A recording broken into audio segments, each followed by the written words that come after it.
¿Me avisa si se ve? Sí, se ve, doctor. Ya, listo. Entonces, el tema de hoy es alergia alimentaria, ¿no?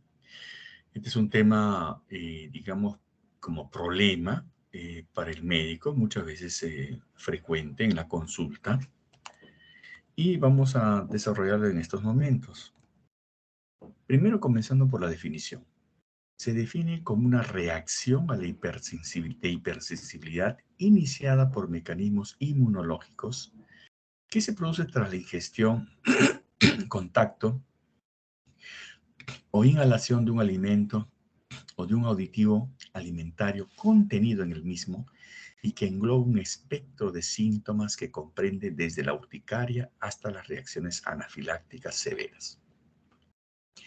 Esa es la definición de alergia alimentaria. Es una reacción entonces de hipersensibilidad. Ahora, ahí hay que hacer algunos alcances en cuanto a la definición.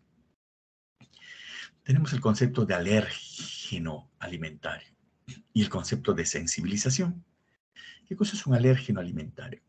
Es un componente de los alimentos o de repente de los ingredientes de los alimentos, que son típicamente proteínas o aptenos, que pueden ser reconocidos por células del sistema inmune y provocar una respuesta inmunológica. ¿Y qué cosa es sensibilización? Se refiere a la presencia de IgE específica hacia alergenos alimentarios sin síntomas clínicos después de la exposición a dichos alimentos. Dos conceptos muy importantes a tener en cuenta. En cuanto a la epidemiología hay ciertos problemas porque es difícil estimar en realidad la prevalencia de alergia alimentaria debido a que hay una gran variabilidad en los métodos diagnósticos utilizados. Sin embargo, la prevalencia de la alergia alimentaria es mayor cuando el diagnóstico es realizado únicamente por la historia clínica. Pero cuando se toman en cuenta estudios complementarios, como por ejemplo querer buscar la determinación de IgE específica, pruebas cutáneas y otros, los porcentajes disminuyen de manera significativa. ¿Por qué? Porque generalmente el diagnóstico es clínico y el tratamiento se basa en esa clínica y en la mayor parte de las alergias alimentarias no se piden pues tantos exámenes auxiliares. En Estados Unidos, por ejemplo, el 4 a 5% de los niños y el 4% de los adultos sufren de alergia alimentaria, ¿no? Según el Centro para el Control y la Prevención de Enfermedades Alimentarias, de enfermedades en Estados Unidos, llamada la CDC. Ahora, también hay estimaciones en Europa, ¿no? Donde la prevalencia de alergias alimentarias se ha duplicado en los últimos 10 años. La mayor parte de las publicaciones coinciden en que las alergias a alimentos ocurren en los primeros años de vida. Por eso resulta ser más frecuente como problema para el médico pediatra, con un pico máximo de prevalencia de 8% al año de edad. Y después va disminuyendo 5 a 6% a los 3 años y hasta alcanzar 1 a 3% al final de la infancia. Esos son los datos epidemiológicos. Otro concepto importante que hay que diferenciar, y eso es lo que tienen que tener bien claro ustedes, es la diferencia entre intolerancia y alergia alimentaria, que son dos términos distintos y que muchas veces son intercambiados fácilmente y confundidos.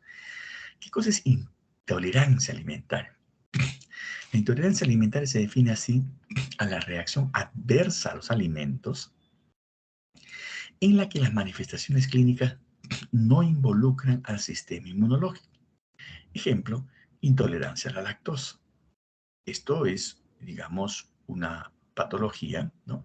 En donde no tiene nada que ver la alergia alimentaria, sino esto es una intolerancia alimentaria, ¿no?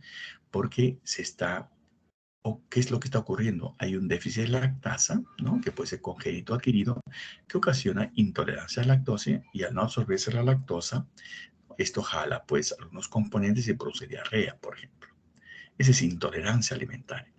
Pero la alergia alimentaria es aquella reacción adversa a los alimentos en que la respuesta involucra al sistema inmunológico.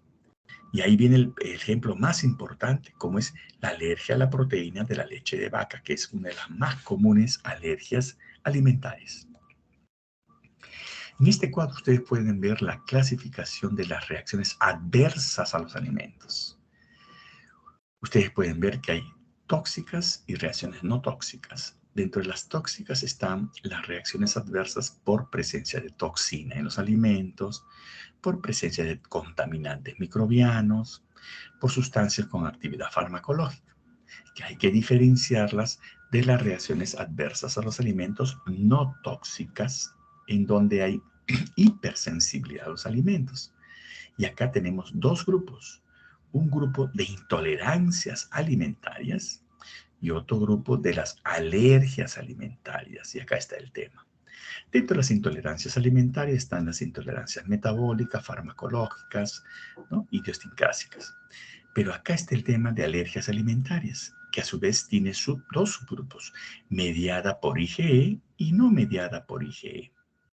La mediada por IgE es una alergia alimentaria por hipersensibilidad tipo 1 y la no mediada por IgE es por hipersensibilidad tipo 2, tipo 3 y tipo 4. Esto lo vamos a señalar más adelante. Entonces, este es más o menos el enfoque que uno tiene que tener cuando uno habla o trata de establecer el diagnóstico diferencial y entablarlo dentro de una clasificación. Entonces, si nos dirigimos a la clasificación de alergia alimentaria, ahí podemos decir que esta incluye a cuadros clínicos con un mecanismo inmunológico comprobado.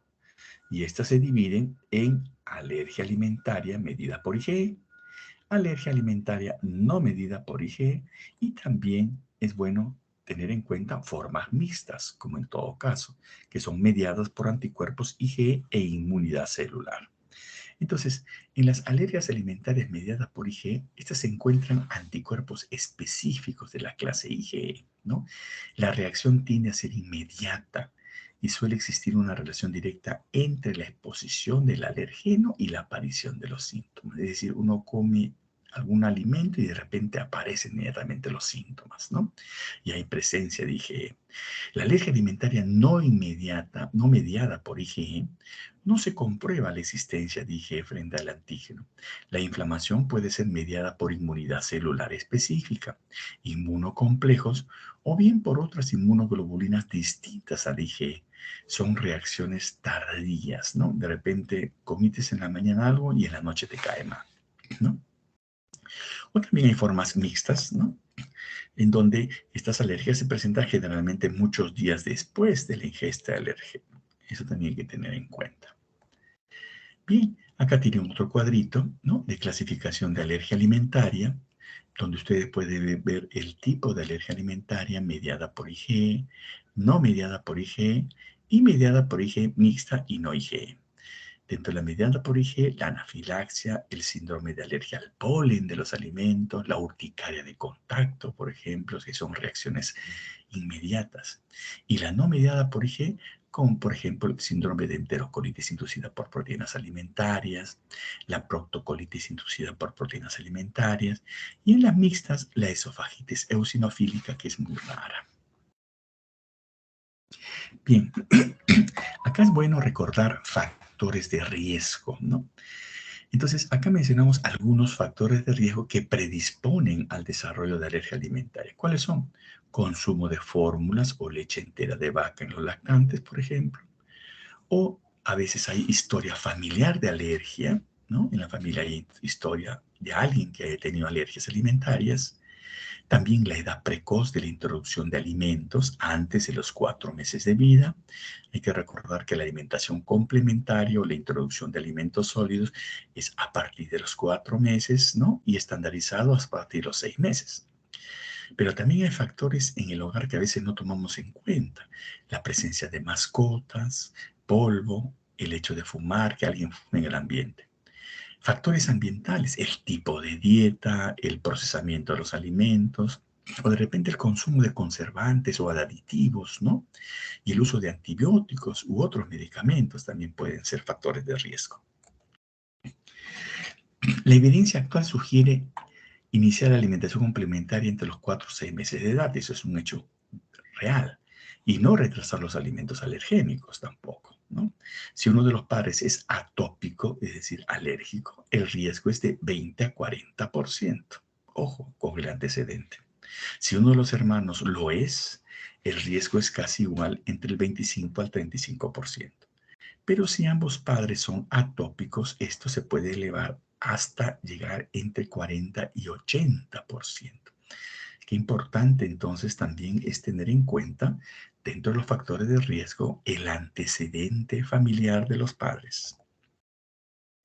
Hay una teoría interesante que explica por qué ha aumentado en los últimos años estos procesos alérgicos, ¿no? Inclusive las enfermedades autoinmunes. Es la teoría de la higiene. Sugiere que la falta de una exposición temprana durante la infancia a agentes infecciosos, microbiota intestinal y parásitos incrementa la susceptibilidad a enfermedades alérgicas por medio de la supresión natural del desarrollo del sistema inmune. Es decir, el cuerpo, por estar sobreprotegido, ¿no? No conoce de estos agentes, ¿no? Es decir, esos niños burbuja que no tocan el suelo, que les lavan la mano, esos niños que no tocan nada, ¿no? Que son prácticamente, como dice la teoría, niños burbuja, envueltos en una burbuja, ¿no? Aislados del ambiente, inclusive que no salen a la calle. Entonces, eso también no es lo adecuado. Recuerden que el antígeno más importante que uno recibe, ¿no? O sea, una especie de tormenta de antígenos que uno recibe es cuando uno nace por canal vaginal. Y eso es un hecho importante, fisiológico, por eso que hay que propiciar el parto vaginal, contrario a lo que es el parto por cesárea, que se enfrenta a la microbiota o, al mejor dicho, a las bacterias de la piel, que es otro tipo de reacción de antígeno. Pero lo fisiológico es el parto vaginal. Bien, otro aspecto importante a considerar como un concepto que queden ustedes es la marcha atópica. Y eso lo han visto ustedes en algún familiar de repente. ¿Qué cosa es la marcha atópica? Consiste en una forma de establecer la evolución de la enfermedad alérgica desde el momento de la sensibilización hasta la aparición de los síntomas clínicos. Desde el punto de vista inmunológico, se correlaciona con la aparición de IgE específica. Primero alérgenos alimentarios y luego aeroalérgenos. De tal manera que el niño pasa por un eczema, por una dermatitis atópica, posteriormente alteraciones gastrointestinales, después sibilancias o broncoespasmos, como quieran decirlo, pólipos nasales, le da otitis media, más adelante problemas respiratorios y de repente dermatitis atópica persistente o asma. Es decir, el niño marcha a lo largo de su vida con diferentes presentaciones sobre un fondo alérgico. Esa es la marcha atópica, ¿no? Que es lo que uno trata de evitar. Dentro de los alérgenos alimentarios, estos son proteínas o glucoproteínas de 5 a 10 kilodaltons de peso molecular con capacidad de unirse específicamente al IgE, ¿no?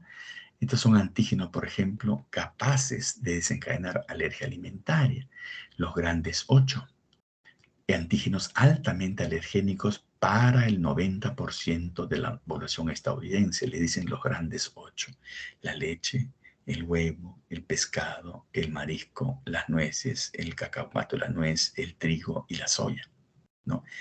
Entonces, ahí también tienen ustedes antígenos que ingresan por vía gastrointestinal, donde están estos mismos que hemos comentado, y además la soya, la manzana, la cocoa, etc. O de repente alérgenos sensibles a la digestión, que suelen degradarse en la cavidad oral, no resisten la digestión ni la proteólisis y originan el síndrome de alergia oral. Y acá tienen algunos ejemplos, como la papa, la piña, ¿no? La cereza, ¿no? Entre otros. O de repente aeroalérgenos, ¿no? Antígenos que ingresan por vía respiratoria, por inhalación, tras sensibilización al individuo, pueden ocasionar reacciones cruzadas con diversos alérgenos alimentarios. El polen, ¿no? De diferentes orígenes, ¿no? El látex, etcétera, ¿no? Y los panalérgenos, que son las familias de proteínas relacionadas ampliamente distribuidas en la naturaleza y que comparten una estructura tridimensional o regiones con secuencias altamente conservadas. responsables de muchas reacciones cruzadas entre pólenes y alérgenos alimentarios, ¿no? Por ejemplo, las profilinas como el polen de abedul, las proteínas de transferencia de lípidos, el látex, entre otros.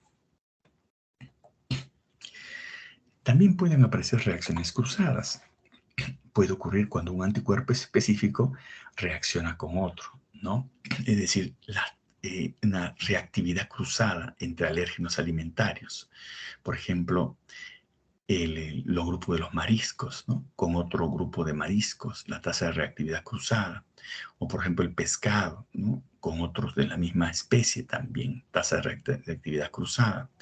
O las nueces, ¿no? Con otros frutos secos, ¿no? O el maní con otras legumbres, como los frijoles, o los granos con otros cereales, o la leche de vaca con la leche de cabra. Son reacciones cruzadas. Alérgicos comienzan a ser a uno y son alérgicos al otro por reacción cruzada. ¿Cuál es la fisiopatología de la alergia alimentaria? El intestino tiene dos funciones importantes, como ustedes recordarán. La primera es procesar, absorber y usar el alimento ingerido, y la segunda es prevenir la entrada de patógenos al organismo. Por eso es que el intestino es un tejido inmunológico además, y esto se evidencia más en la etapa pediátrica, donde cualquier agente infeccioso puede expresarse como diarrea en el niño. Es decir, el organismo se defiende de esa manera, ¿no? El sistema inmune de la mucosa intestinal se enfrenta a cantidades enormes de antígenos, ¿no? Y debe suprimir la respuesta inmune a los alimentos. Y organismos comienzan, es decir, desarrollar tolerancia oral.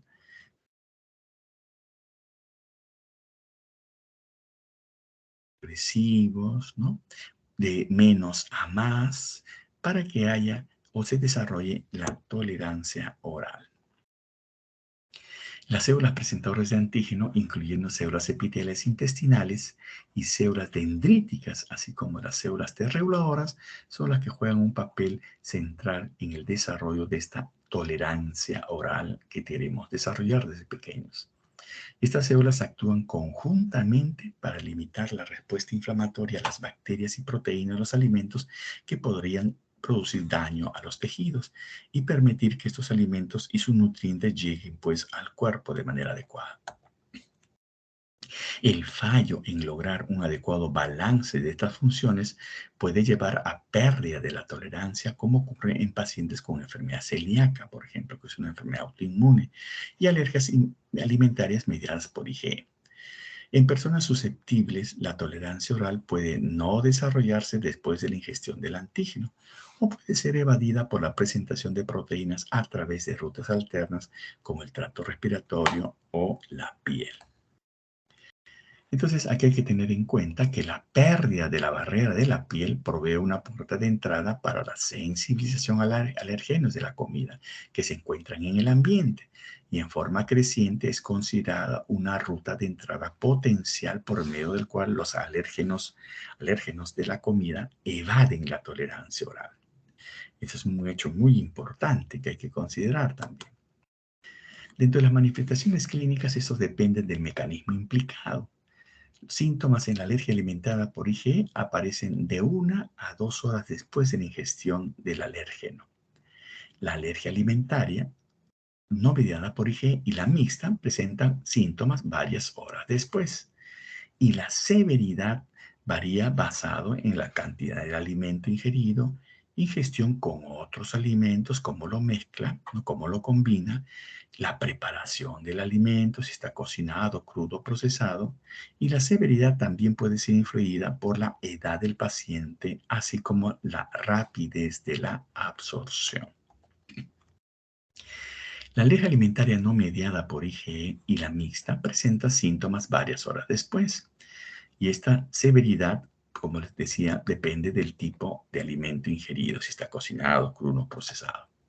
Bien, acá tienen un cuadro donde se puede ver la patología mediada por IgE, la no mediada por IgE o mediada por células, y la combinada o mixta. Miren cómo hay un amplio matiz, ¿no?, en la presentación clínica que puede ser generalizado, cutáneo mucoso, digestivo, respiratorio, ¿no? se puede expresar de diferente manera. Entonces, el motivo de consulta puede ser también, por ejemplo, una urticaria, ¿no? Entonces, la urticaria hay que tratar en el diagnóstico diferencial, ¿no? Estas alergias alimentarias. El diagnóstico depende de la historia clínica, la exploración física y las pruebas de laboratorio, entre las cuales están las pruebas del parche o la punción cutánea, la determinación de los niveles de IgE específica y los retos orales, ¿no? Que es importante. En la evaluación de la historia clínica, como les decía en un momento, los antecedentes familiares cobran mucha importancia, así también con los personales de atopía para establecer el riesgo. La relación entre los síntomas y la exposición al alimento. Ustedes van a ver cada vez en su carrera profesional la importancia de hacer la cronología de los síntomas. Eso nos señala muchas veces cuál es el diagnóstico de la enfermedad. El tiempo transcurrido entre el contacto o la ingesta de alimento y la aparición de los síntomas y la cantidad de alimento ingerido que provocó la reacción. Consignar si el alimento puede ser tolerado al ingerirse en diferentes presentaciones, cocinado, calentado o fermentado, las características y gravedad de los síntomas para poder clasificar el cuadro en leve, moderado o grave, la edad de comienzo, factores asociados desencadenantes y la respuesta del paciente al tratamiento. Y en la exploración física hay que buscar, ¿no? En forma intencionada signos de atopía, ¿no? El pliegue infraorbitario de Denny Morgan, ¿no? Que es esa especie de manchita media más oscura en el borde del párpado, ¿no? Que tienen muchas personas. La lengua geográfica, el surco nasal transverso, que es mucho más raro. Ni la historia clínica ni la exploración física por sí solas son diagnósticas de alergia alimentaria, por hecho, ¿no? Entonces es importante tener en cuenta también que un diagnóstico erróneo de alergia alimentaria puede llevar a dietas restrictivas innecesarias que podrían tener consecuencias adversas en la nutrición y calidad de vida. Por eso es importante que el médico establezca un diagnóstico adecuado. Es importante recordar, y esto lo van a ver a lo largo de su carrera, las pruebas cutáneas. Se realizan con extractos estandarizados de proteínas y sus funciones y sus fracciones proteicas o mediante técnicas de prick by prick, que son punciones del alimento fresco. Se considera positiva si la lectura de la pápula a los 15 minutos es igual o superior a 3 milímetros respecto al control negativo. Y el tamaño de la pápula no se correlaciona con el grado de severidad. Es simplemente la reacción pues, positiva o negativa. La prueba no es suficiente para hacer el diagnóstico de alergia al alimento. El paciente debe tener también una historia que lo sustente, es decir, esto suma a otros considerandos en el diagnóstico. Ahora, la determinación de IgE, la intención es detectar la presencia de IgE para ayudarnos en el diagnóstico diferencial. Y esto indica la presencia de sensibilización alérgica. Muchos miden IgE en sangre y ustedes lo han visto muchas veces quizás en algún familiar. Son seguras, pero tienen una pobre especificidad, aunque con algunas técnicas usadas actualmente se puede lograr una sensibilidad hasta el 90%, como en estos sistemas de laboratorio que se utilizan en el UNICAP o en el ImmunoCAP FADIA, ¿no? Son técnicas de laboratorio. Y ahí viene la otra prueba, que es la prueba de provocación doble ciego controlada frente al placebo, que se llama el reto oral. Si existe sospecha clínica de alergia alimentaria, pero el diagnóstico es incierto basado en los resultados de pruebas cutáneas o niveles de IgE, entonces puede ser apropiado realizar un reto oral. A pesar que es el estándar de oro esta prueba, menos de la mitad de las reacciones alérgicas a alimentos pueden ser verificadas por este método. Esta prueba debe realizarse en un ambiente con material necesario y supervisión médica por el personal calificado, porque puede haber una reacción anafiláctica severa. Entonces, ahí la idea es acá en el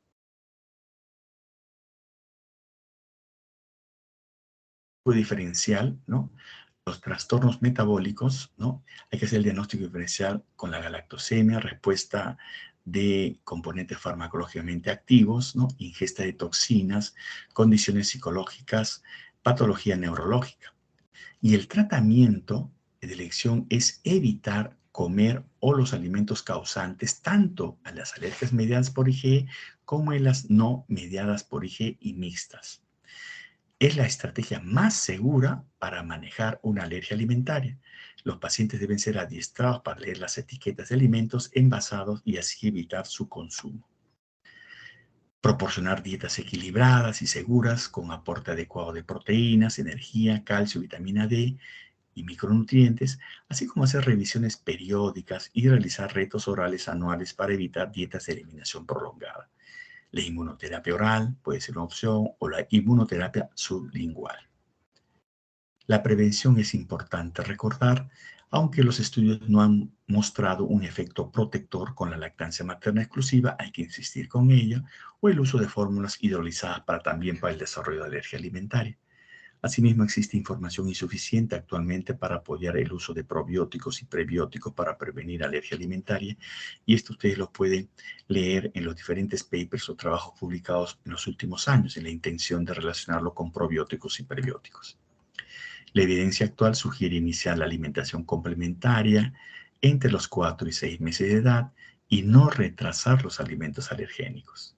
Se sugiere introducir un nuevo alimento cada tercer día, así como dar nuevo alimento a la vez para poder detectar reacciones en caso que se presente. Por eso es que la introducción tiene que ser progresiva para el desarrollo de esta llamada tolerancia oral que debe ser innata. Si un alimento es bien tolerado por el bebé, es conveniente seguir brindándolo como parte de su dieta variada. La alimentación con leche humana o una fórmula láctea apropiada debe mantenerse como fuente principal de alimento hasta los 12 meses.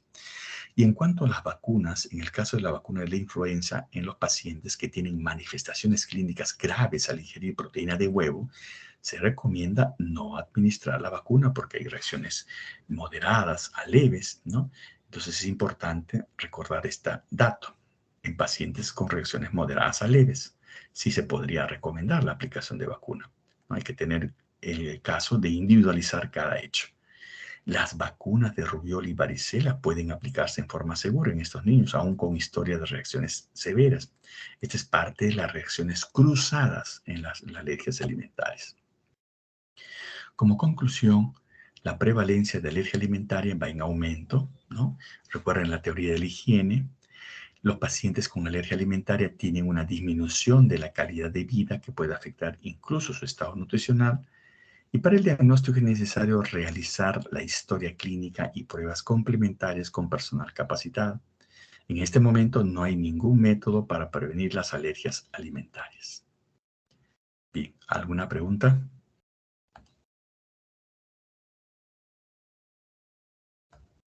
¿Alguna pregunta?